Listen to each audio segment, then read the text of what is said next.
interviews, you very politely said to us, not just in Riyadh, but when we saw you around the Lee Wood fight, not doing it, lads, I'm not doing it. You didn't want to upset the apple cart, didn't want to cause problems. We didn't know if Derek James was carrying on. You approached this exactly as someone should approach it. And in boxing, where clout and hits are currency, it's probably, played a huge role in not just getting you the job because of your ability, but also the way you handled it.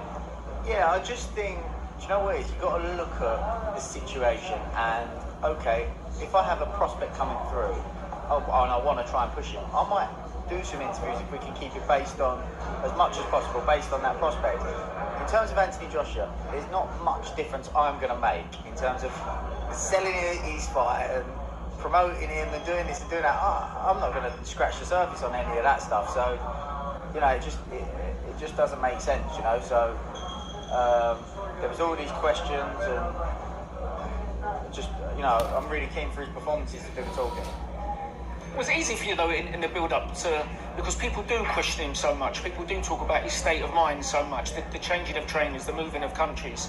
I'm sure you've had lots of measured words. I mean, even when we had a chat once, you said, I don't want it to be turned into a headline that's a negative one. But I'm sure you had lots of insightful ways to explain how the relationship was evolving. Yeah, I just think... he's an Olympic gold medalist and a two-time unified heavyweight champion of the world. He's already got all these skills. All we've done is just help him understand that, and I think he's got a lot more clarity in terms of how to use the tools he's got now. And I would say that's probably what we've brought to him, and he's been very responsive to it. So it was a little. Those are the words of Ben Davison as he states his importance or what he had to offer. Anthony Joshua was understanding of what he already knows. And let me counterpunch. I think Ben Davison told AJ, pretty much shed a light on what AJ needed to hear. AJ thought he needed to do this and do that, or learn this style and learn that style, where Ben Davison was like, well, look, you've got as far as you've got for a reason.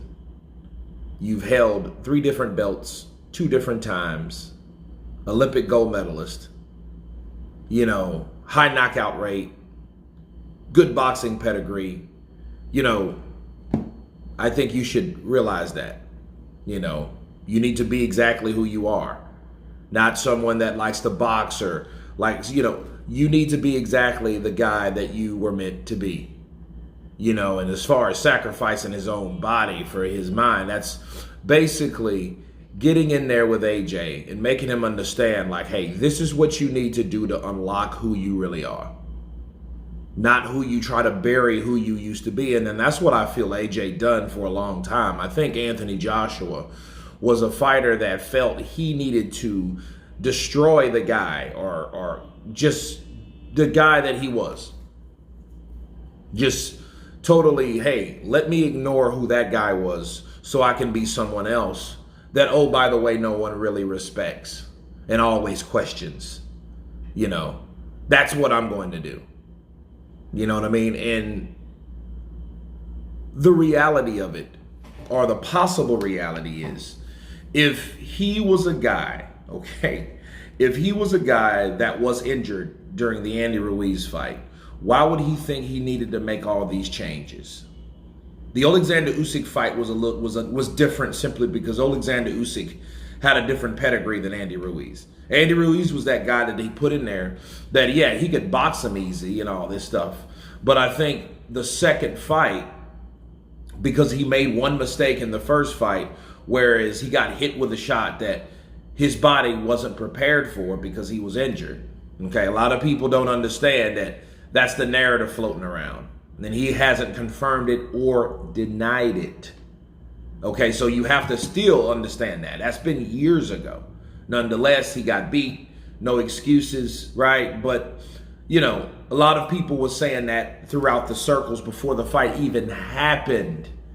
And it wasn't from AJ, or AJ's camp. So they can't say, oh, well, AJ, now they put that out. No. Someone leaked it before the fight. And it was confirmed by the team of Jarrell Miller and a lot of other people. So if that was the case, why would he feel he needed to change for Andy Ruiz? But I do think when he fought him the second time, he made sure not to get into any exchanges that could cause him to possibly be in the same position that he already was before.